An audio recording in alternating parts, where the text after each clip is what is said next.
The unforgiving sun beat down on the lone cabin, the silence of the prairie a deceptive blanket over the dangers that lurked in the shadows. Inside, a young woman, her belly swollen with new life, faced a choice that would seal her fate. A man lay bleeding on her floor, his skin the color of the red earth, his life hanging by a thread. To help him was to invite the wrath of her own people. To refuse was to surrender a part of her soul.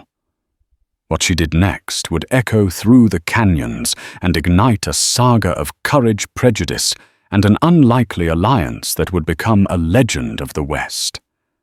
The wind, a restless spirit on the vast, sun-scorched plains of the Arizona Territory, clawed at the walls of the small, isolated cabin. It whispered through the cracks in the rough-hewn timber, a constant, mournful sound that grated on Sarah Miller's already frayed nerves. Each gust seemed to carry a premonition, a chill that had little to do with the oppressive heat of the late afternoon. Her hand rested instinctively on the swell of her belly, a protective gesture that had become second nature over the past 7 months. Inside, her unborn child kicked a flutter of life that was both a comfort and a source of profound anxiety in this unforgiving land. Her husband, Jebidiah, a man as sturdy and unyielding as the oak trees he felled for their home, had been gone for 3 days. He and a few other men from the fledgling settlement of Purity Creek, a good day's ride to the east, had formed a posse. A rancher, Old Man Hemlock, had been found dead, his cattle scattered, and his homestead reduced to smoldering embers. The immediate, unquestioning blame had fallen on the Navajo. It was always the Navajo.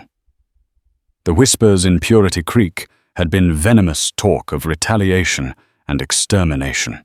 Jebidiah, a man of grim duty and simple convictions, had ridden out with a heavy rifle and a heavier heart, leaving Sarah with a list of chores and a single-shot shotgun she prayed she'd never have to use. The solitude was a physical presence. It pressed in on her from all sides, amplifying the creak of the floorboards, the buzz of a persistent fly, the frantic thumping of her own heart. She had tried to keep busy tending to the small vegetable garden that wilted under the relentless sun, mending Jebidiah's worn shirts and scrubbing the pine floor until her knuckles were raw. But the silence always returned a vast, empty canvas onto which her fears painted vivid, terrifying pictures. As the sun began its slow, bleeding descent towards the distant, jagged peaks of the Dragoon Mountains, casting long, skeletal shadows across the landscape, Sarah heard it. It was a sound that didn't belong to the familiar symphony of the prairie, not the yip of a coyote or the lowing of their single milk cow. It was a groan, a ragged human sound of pure agony. Her heart leaped into her throat. She froze her hand, gripping the back of a wooden chair. Jebidiah had warned her, his voice a low, serious rumble. "If you see any of 'em, Sarah, you don't hesitate. You get inside, you bar the door, and you use that shotgun. Don't you ask no questions." He had been talking about the Navajo.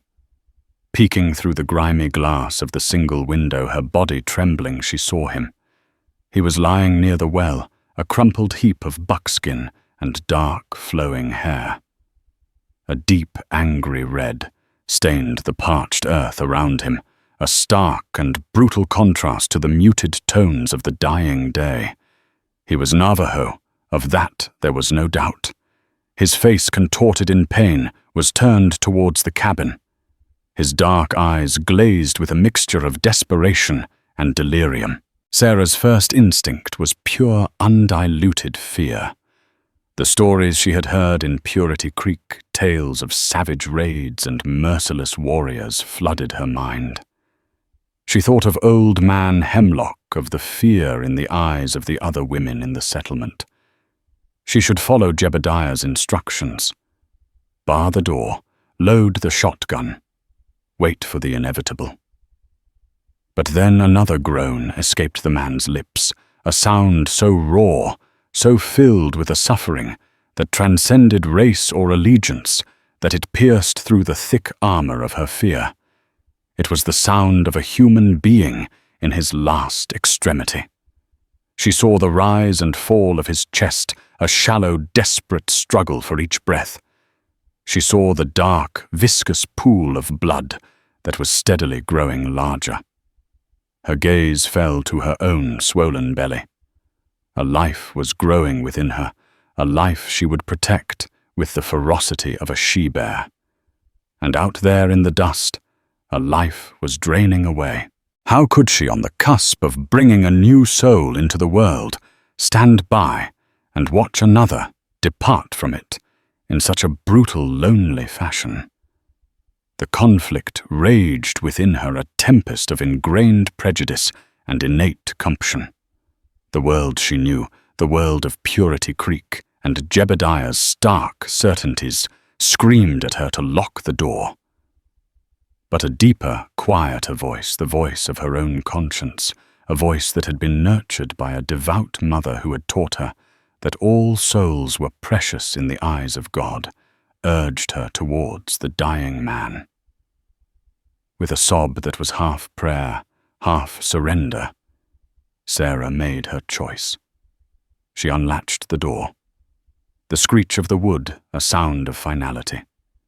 The oppressive heat of the evening air washed over her, thick with the scent of dust and blood.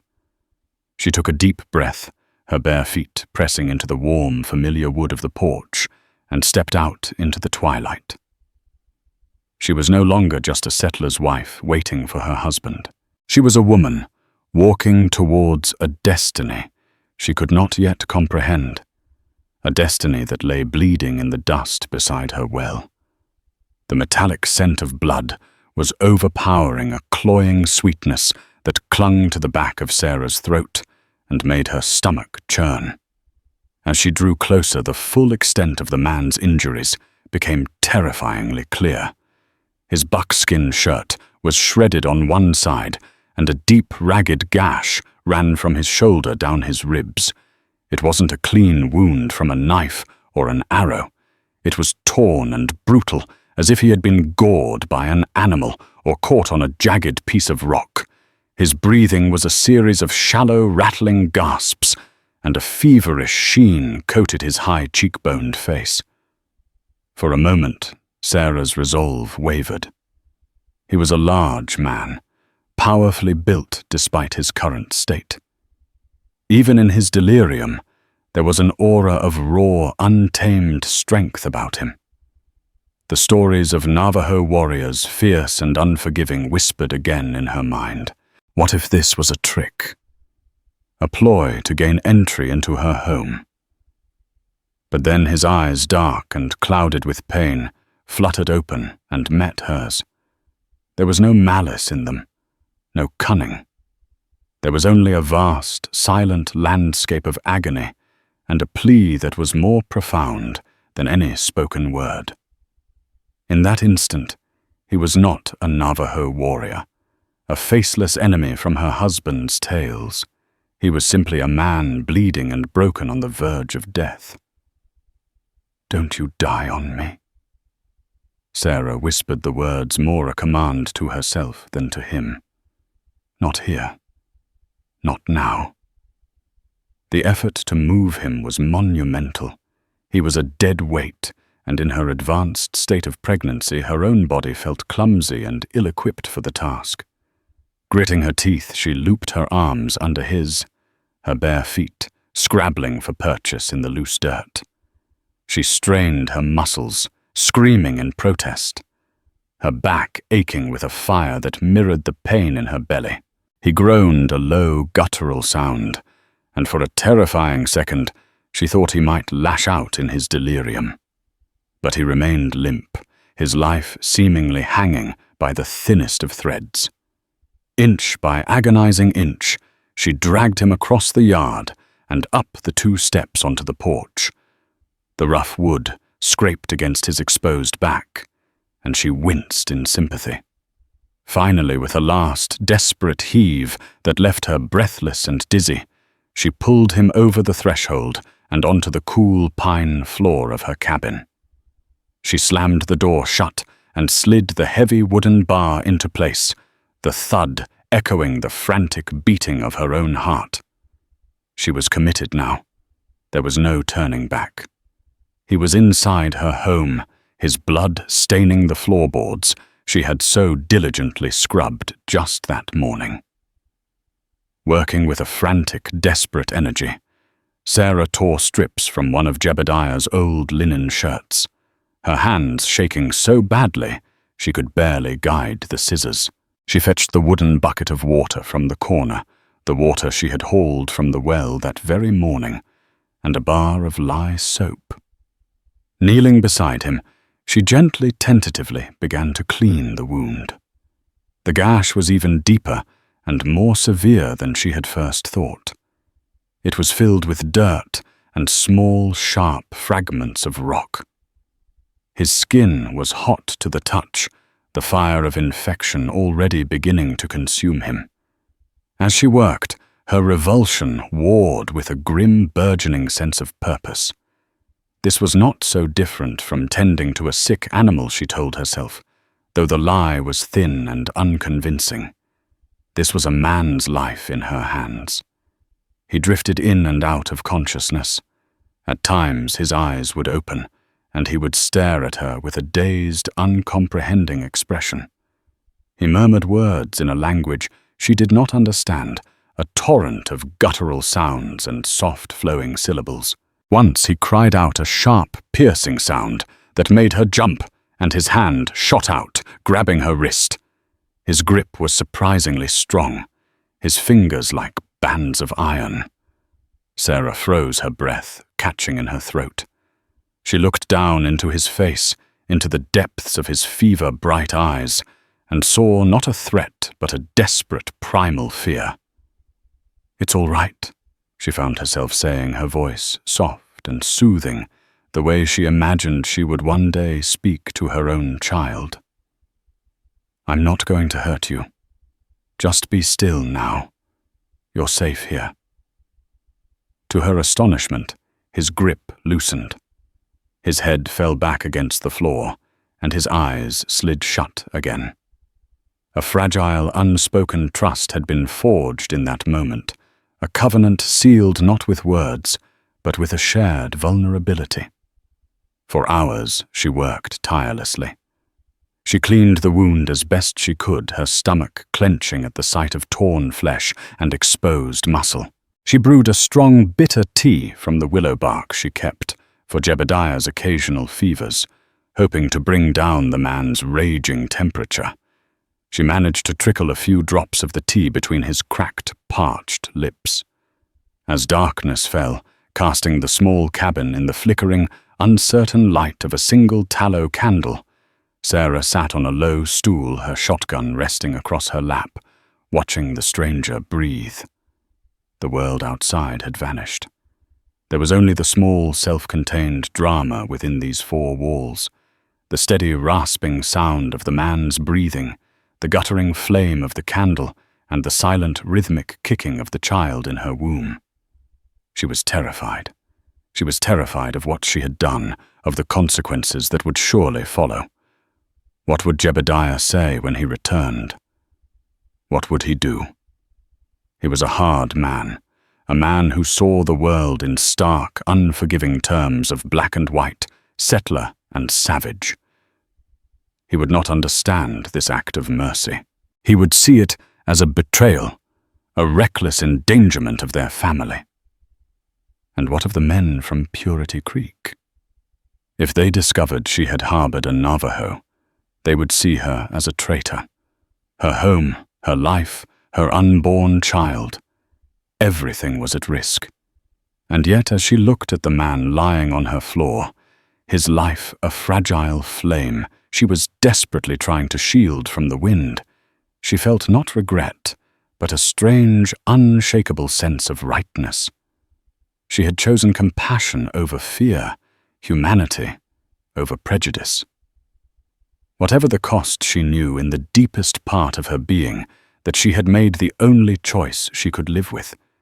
She had made a covenant not just with the stranger, but with her own soul.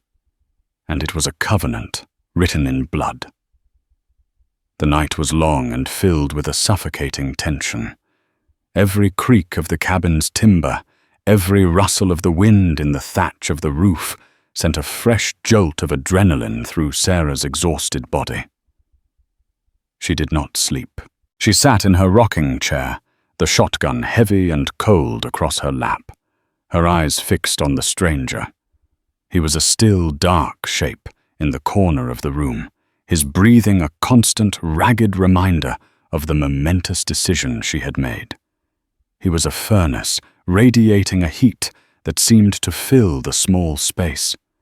She spent the night bathing his face and chest with cool water, trying to quell the fever that threatened to consume him. He tossed and turned in his delirium, his murmurs in the strange, flowing tongue of his people, a constant, unsettling counterpoint to the familiar sounds of the night. Once in a moment of lucidity, his eyes cleared and he looked directly at her. He said a single word, his voice a dry, rasping whisper. The word was soft, almost a sigh, and then his eyes slid shut again, and he was lost once more to the fever.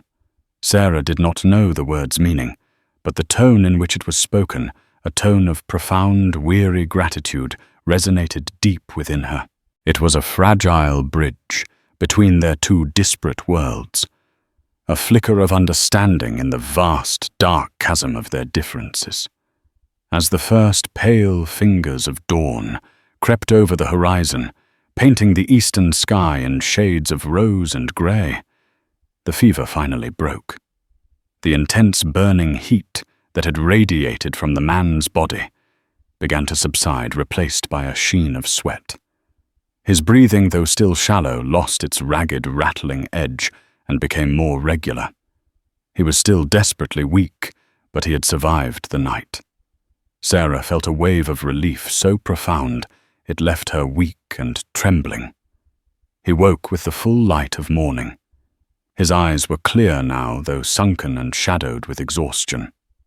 He looked at her, then at the clean bandage on his side, then around the unfamiliar cabin. A flicker of alarm crossed his features, the instinctive wariness of a wild creature finding itself in a trap. Sarah stood slowly, leaving the shotgun propped against the wall. She raised her hands, her palms open, a gesture of peace she hoped would transcend the language barrier. "You're safe," she said, her voice soft. "You were hurt. I helped you." He watched her, his expression unreadable. He pushed himself up onto one elbow, a grimace of pain flashing across his face. He looked at the empty bowl and the cup she had used to give him the willow bark tea. His gaze then fell to the swell of her belly, and for the first time a different expression entered his eyes, something akin to understanding, perhaps even respect. He spoke, his voice low and gravelly. "You," he said, pointing a finger at his own chest, "are indebted." He then pointed to her, his gesture encompassing her, the cabin, her swollen belly. "You are protected." He repeated the words as if to impress their importance upon her. Protected. Before Sarah could process the meaning of his words, he was moving.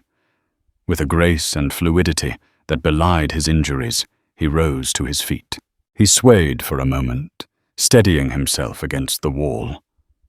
He walked to the door, and without a word, lifted the heavy bar.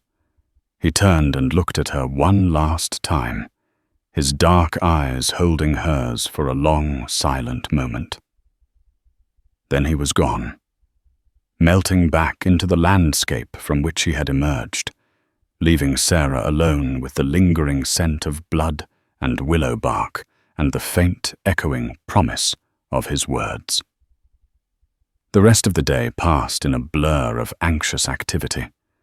Sarah scrubbed the bloodstains from the floor with a frenzied energy, her heart pounding with a mixture of fear and a strange, exhilarating sense of accomplishment. She had saved a man's life. She had defied the expectations of her world and listened to her own heart. But the consequences of her actions loomed large and menacing. Late in the afternoon, she heard the sound of approaching horses. It was not the familiar, steady tread of Jebidiah's old mare. It was the sound of multiple horses moving at a brisk, purposeful pace. Her blood ran cold. It was the posse from Purity Creek. They were returning. She ran to the window, her hands trembling. She saw them cresting the small rise to the east. A group of 5 riders, their figures dark and imposing against the bright, unforgiving sky. And they were not alone.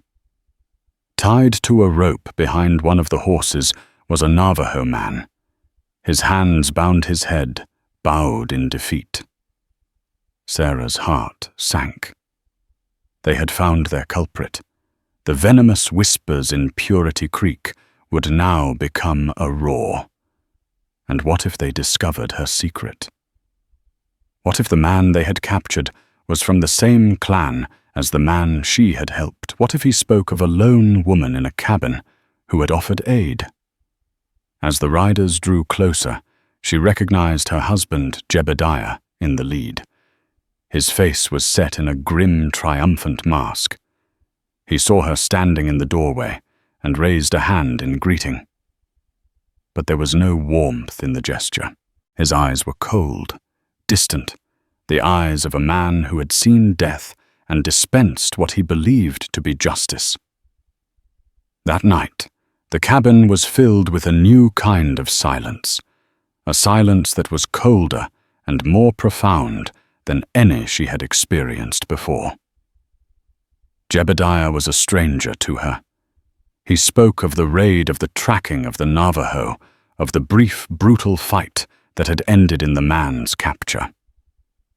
He spoke with a chilling, matter-of-fact certainty, a conviction in the righteousness of their cause that Sarah found she could no longer share. She wanted to tell him. She wanted to confess what she had done to try and make him understand. But she looked into his hard, unforgiving eyes, and the words died in her throat.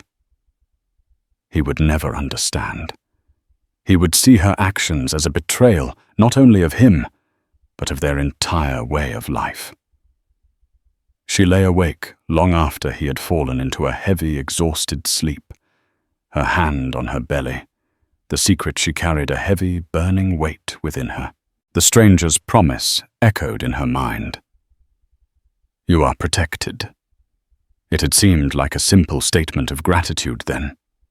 Now, in the dark, oppressive silence of her own home, it sounded like a prophecy, a whisper of a future she could not yet imagine, a future that was galloping towards her, unstoppable as a dust storm on the horizon. The next morning dawned heavy and breathless, the air thick with an unspoken tension. Jebidiah was surly and silent, his presence a dark cloud in the small cabin. He ate his breakfast of salted pork and cornbread, without a word, his eyes avoiding Sarah's. The events of the past days had carved a new hard line around his mouth, and Sarah felt a chasm opening between them, a silent, ever-widening canyon of experience and understanding. He announced his intention to ride back to Purity Creek. The captured Navajo, he explained, was being held in the small makeshift jail behind the general store. The circuit judge, a man known for his swift and severe form of justice, was expected in a few days. Jebidiah and the other men of the posse were to stand as witnesses. He would be gone for the better part of a week. As he saddled his horse, he gave Sarah her instructions, his voice flat and devoid of emotion. "Keep the door barred. Don't talk to no one. There may be others from his clan lurking about." He looked at her, then his gaze sharp and suspicious. "You've been quiet, Sarah. Is something ailing you? Just tired?" She lied the word, tasting like ash in her mouth. "The heat." He seemed to accept her explanation, swinging himself up into the saddle. "I'll be back before the week is out," he said, and without another word, he spurred his horse and rode away, a solitary figure shrinking against the vast, indifferent landscape. Sarah watched him go, a profound sense of foreboding settling over her. She was alone again, but this time the solitude felt different. It was not just the emptiness of the cabin that unnerved her. It was the weight of her secret, a secret that seemed to grow heavier with each passing hour. She spent the day in a state of heightened anxiety, starting at every sound, her eyes constantly scanning the horizon. The stranger's promise of protection felt like a fever dream, a fantasy she had conjured in the delirium of her fear and exhaustion. The reality was the hard, unyielding world of her husband, a world where a Navajo was a Navajo, and the only good one was a dead one. As the sun reached its zenith, casting a harsh white glare over the parched earth, she saw them. They appeared as if from a mirage, their forms shimmering in the heat haze on the crest of the western ridge. They were not the posse from Purity Creek. They were Navajo. There were 5 of them, all on horseback, their dark hair flowing in the breeze, their bodies lean and powerful. They were not moving with the stealth of a raiding party, but with a slow, deliberate purpose that was somehow more intimidating. They were coming directly towards her cabin. Sarah's blood turned to ice. This was it. This was the consequence of her actions. The man she had helped had betrayed her. He had told his clan about the lone woman in the cabin, and now they had come to finish the job, to take what little she had, to avenge their captured brother. Panic seized her. She scrambled inside her hands, fumbling with the heavy bar on the door. She grabbed the shotgun its weight, a pathetic and inadequate comfort. She ran to the window, her heart a wild, frantic drum against her ribs. The riders stopped a respectful distance from the cabin, just beyond the well where she had found the wounded man. They sat on their horses, silent and still as stone, their dark, unreadable eyes fixed on her home. They made no move to dismount, no threatening gestures. They simply waited. Minutes stretched into an eternity. The silence was absolute, broken only by the buzz of insects and the frantic pounding of Sarah's own heart. The sun beat down on the silent tableau, creating a scene of surreal, unnerving stillness. Then one of the riders dismounted. He was an older man, his face a mask of deeply etched lines, his hair streaked with grey. He wore a simple buckskin tunic and leggings, and around his neck was a necklace of turquoise and silver. He took a few slow, deliberate steps towards the cabin, his hands held open at his sides, a gesture of peace. He stopped at the edge of the porch and spoke, his voice a low, resonant baritone that carried easily in the still air. He did not speak the guttural tongue of the man she had helped. He spoke in a heavily accented but clear English. "The woman who mends," he said, his gaze fixed on the window where he knew she was hiding. "The one who carries life. We have come." Sarah's mind reeled. The woman who mends. The one who carries life. He was talking about her. "We are the kin of the man you saved." The old warrior continued, his voice calm and steady. "His name is Taki. He is the son of my sister. He told us of your courage. He told us of your mercy." Sarah slowly, hesitantly lowered the shotgun. Her fear, so absolute and all-consuming just moments before, began to recede, replaced by a dawning, incredulous understanding. "He told us of the covenant you made," the old man said. "A life for a life. You saved him from the shadow of the mountain. Now we will stand as your shadow. You are protected." He repeated the word the wounded man Taki had used. Protected. But this time it was not a whispered promise from a man on the brink of death. It was a solemn declaration, backed by the silent, formidable presence of 4 armed warriors. With a trembling hand, Sarah reached for the bar on the door. Her mind was a whirlwind of conflicting emotions. The world she had known, the world of her husband, and the people of Purity Creek had taught her to fear these men, to see them as her mortal enemies. But her own experience, her own act of compassion, had led her to this moment, to this unbelievable, terrifying, and strangely wondrous turning point. She slid the bar back, the sound echoing in the silent cabin. She opened the door and stepped out onto the porch, her eyes blinking in the bright, unforgiving sunlight. She stood there, a lone, pregnant woman, in a simple calico dress, facing 5 Navajo warriors. She was unarmed, vulnerable, and utterly terrified. But for the first time in a long time, she was not alone. The shadow of the mountain had come to her, not as a threat, but as a shield. The real drama, she was beginning to understand, had only just begun. The days that followed were a surreal and silent ballet of coexistence. The 5 Navajo warriors, led by the elder, whose name Sarah learned was Chaitin, did not intrude upon her home. They made their camp a respectful distance away, near a small, shaded arroyo. They were a constant, silent presence on the periphery of her world, as unobtrusive as the mountains on the horizon, yet as solid and unwavering.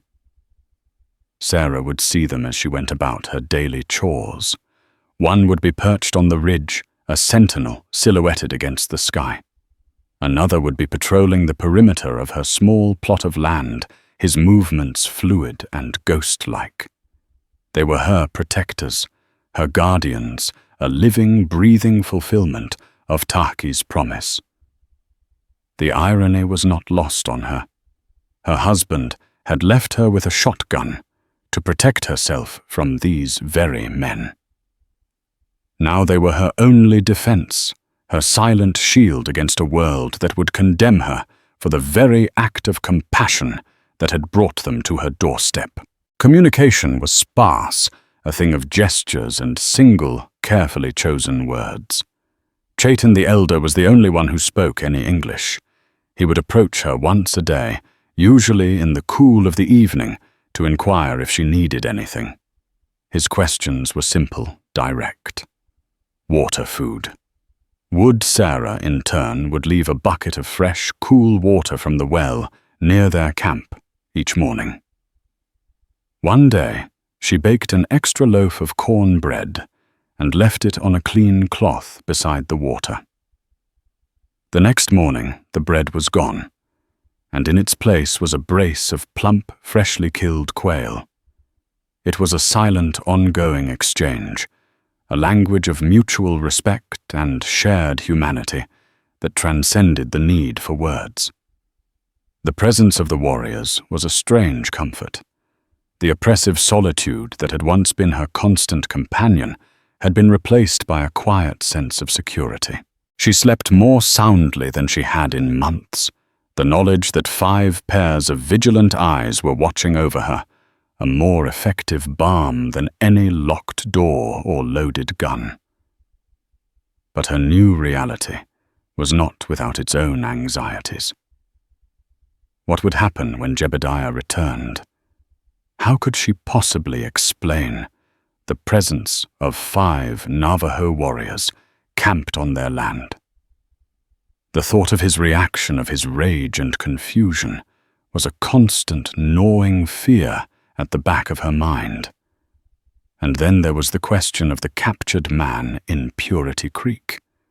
Chaitin never spoke of him, and Sarah was too afraid to ask. But she knew that his fate was a dark cloud that hung over them all, a storm that was gathering strength just beyond the horizon. The storm broke on the 5th day. It came not from Purity Creek, but from the west, from the vast, tinder-dry wilderness that stretched for endless miles towards the setting sun.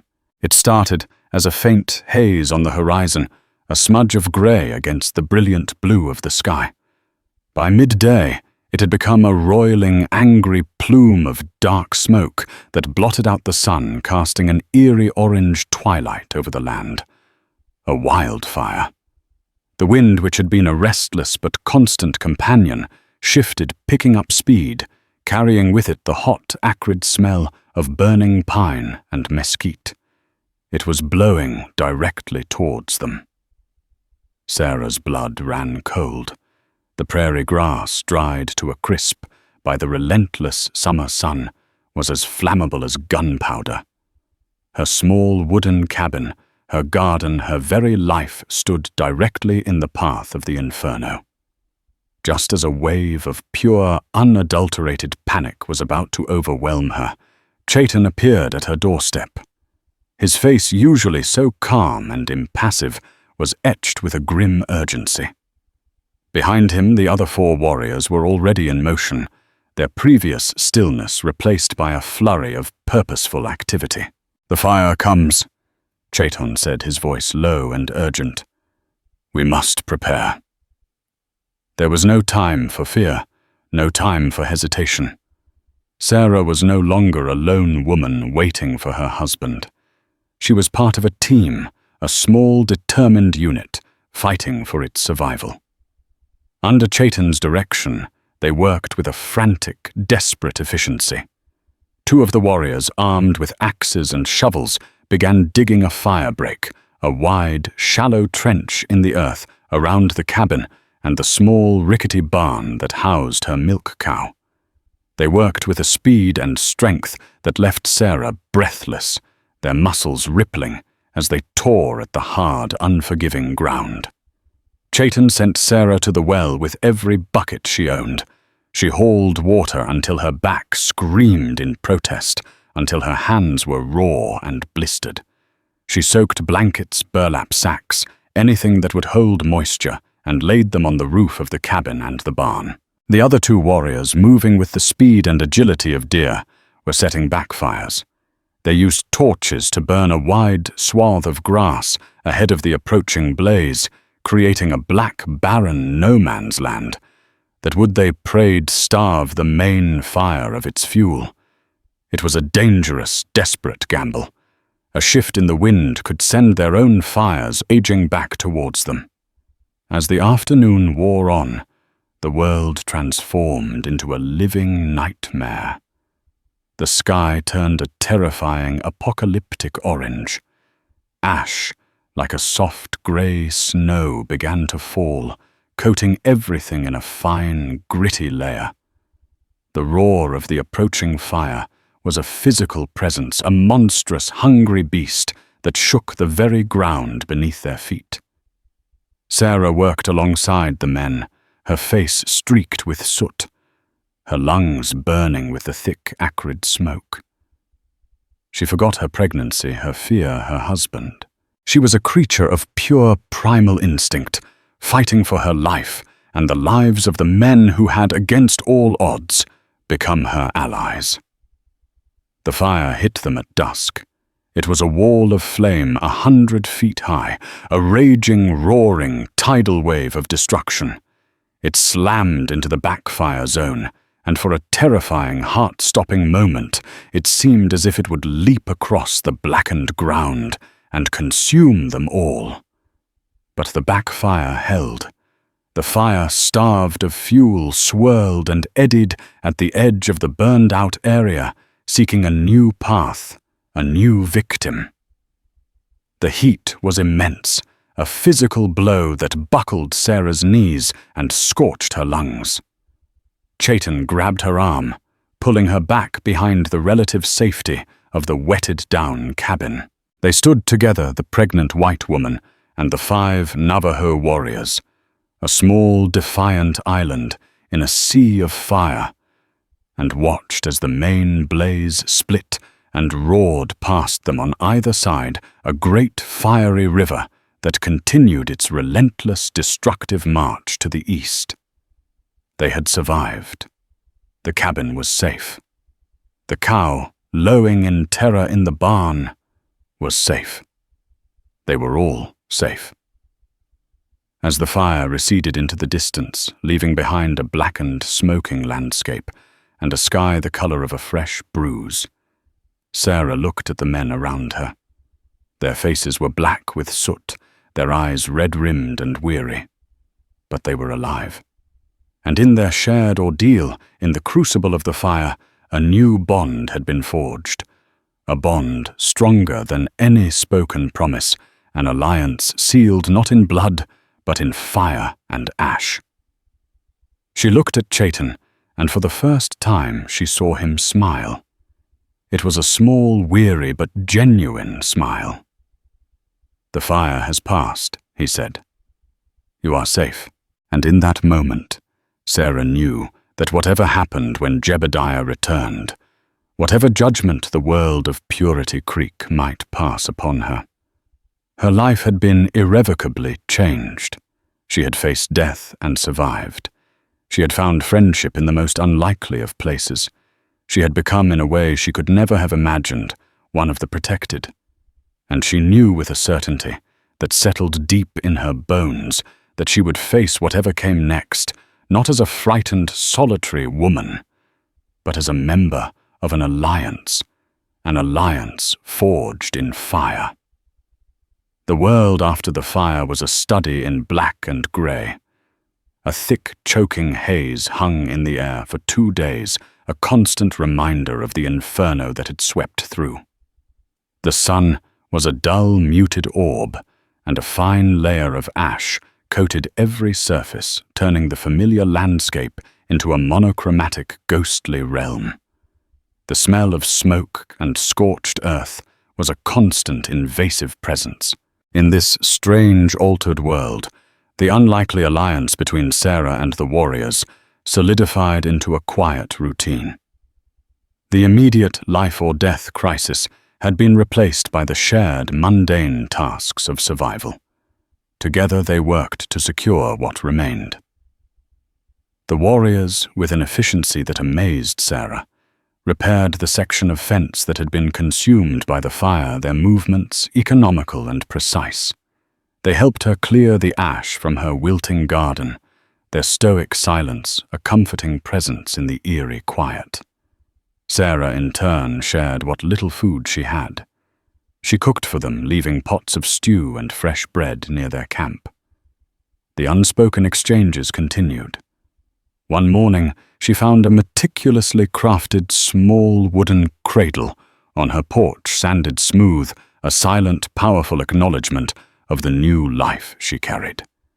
Her heart ached with a gratitude so profound it brought tears to her eyes. She was living in a paradox, shielded by the very people she had been taught to fear, finding a deeper sense of community with these 5 silent strangers than she had ever felt in the prying, judgmental town of Purity Creek. Chaitan began to speak to her more, his English halting but expressive. He told her of Tahki, his nephew, explaining that the wound had not been from a fight, but from a fall. Tahki had been tracking a mountain lion that had been preying on their sheep when his horse had stumbled, sending him tumbling down a rocky ravine where a sharp shard of granite had torn into his side. He had wandered for a day, delirious and bleeding, before collapsing at her well. He had been alone, not part of a raid. He was a shepherd, not a renegade. The story of Old Man Hemlock Chaitan, explained, was more complicated. Hemlock's cattle had frequently strayed onto Navajo grazing lands, and there had been disputes. But Chaitan swore on the spirits of his ancestors that his people were not responsible for the rancher's death. There are other men in these hills, he said, his eyes dark with a meaning Sarah didn't fully comprehend. Men who wear the white man's face but have the coyote's heart. They profit from conflict. They want the land. All of it. The pieces began to click into place in Sarah's mind, forming a picture far more complex and dangerous than the simple narrative of savage Indians and righteous settlers.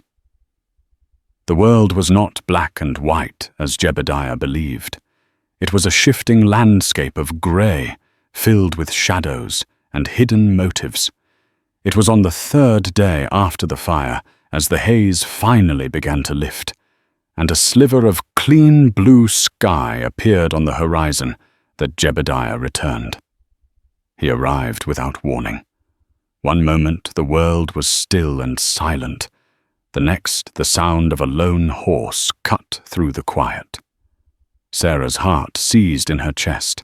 She was standing by the well drawing water, while two of the warriors, Kla and Hoskai, were reinforcing the roof of the barn.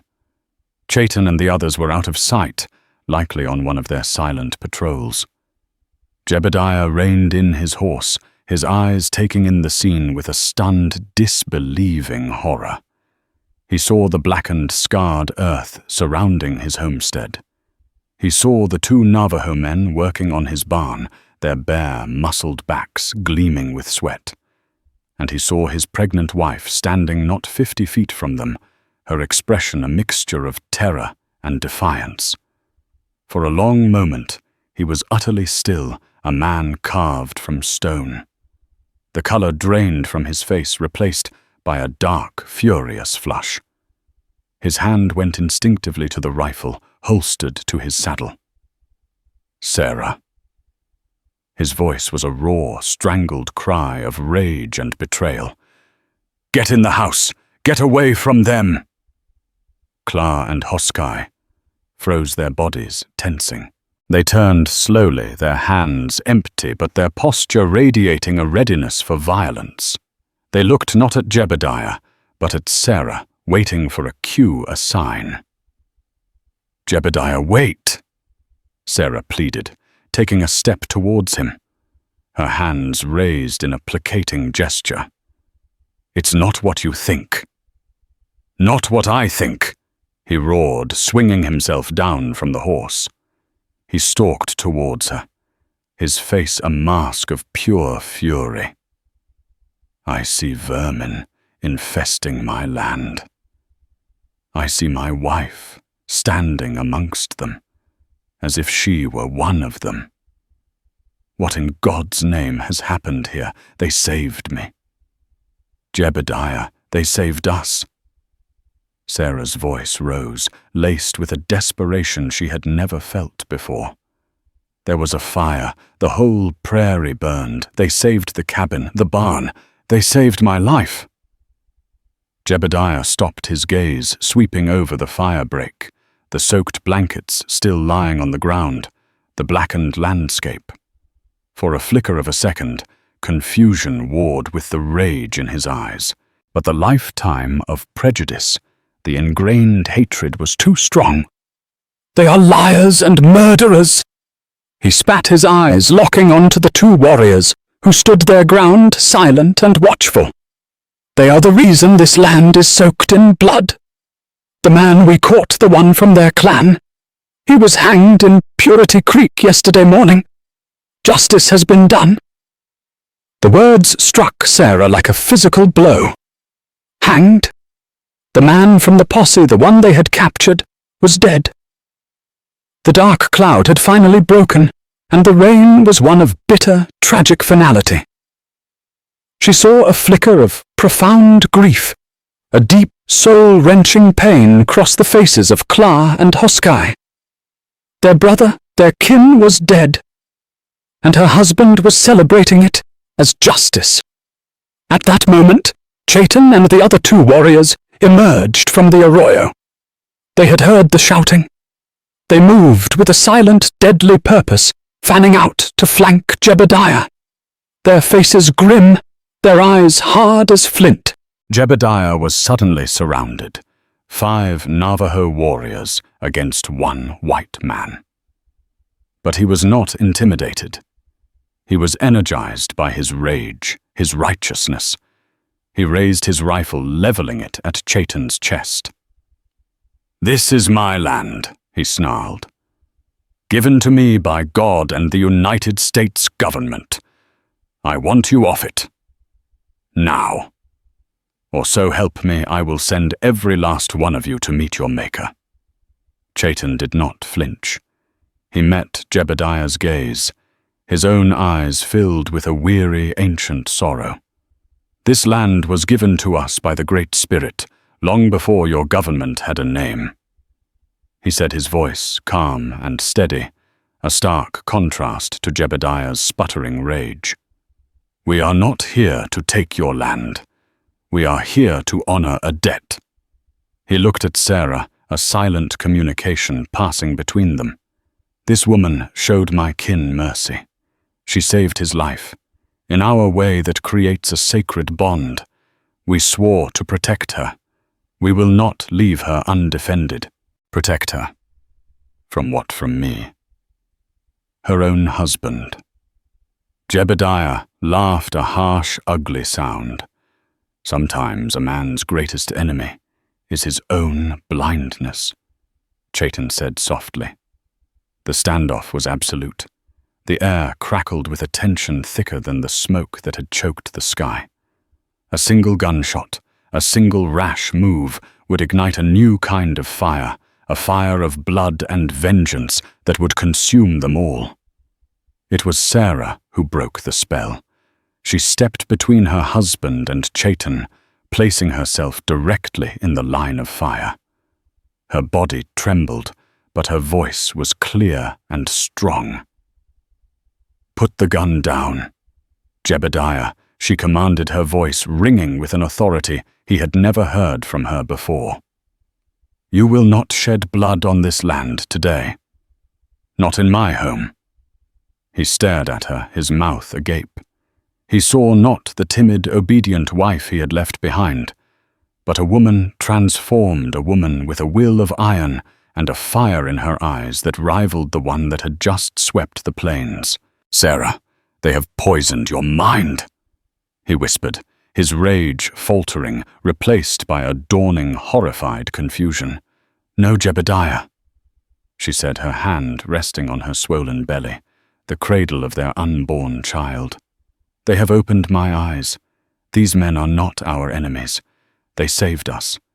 And the man you hanged, he was innocent, just as Taki was." She finally used the name, a bridge between her two worlds. "Just as I would have been left to die in that fire, if not for them." She held his gaze, her own unwavering. "You have a choice to make, Jebidiah. You can cling to your hate, and in doing so destroy everything we have built. Or you can open your eyes and see the truth that is standing right in front of you. You can see the men who saved your wife and your child." The rifle in Jebidiah's hands felt heavy. The world, which had always been so simple, so clearly defined, had fractured into 1,000 confusing pieces. He looked at his wife, at the fierce, protective strength in her stance. He looked at the 5 warriors, at their stoic, unyielding faces, which held not malice but a profound and sorrowful dignity. He looked at the cradle on the porch, a silent testament to a kindness he could not comprehend. The reckoning had come not in a storm of soul and fury from the outside world, but in the quiet, desperate battlefield of his own heart. His finger tightened on the trigger, the fate of every soul on that small, scarred patch of land, resting on the choice he would make in the next heartbeat. The story of Sarah and the Navajo warriors is a testament to the enduring power of human compassion in a world too often divided by fear and prejudice. It reminds us that courage isn't the absence of fear, but the choice to act in spite of it.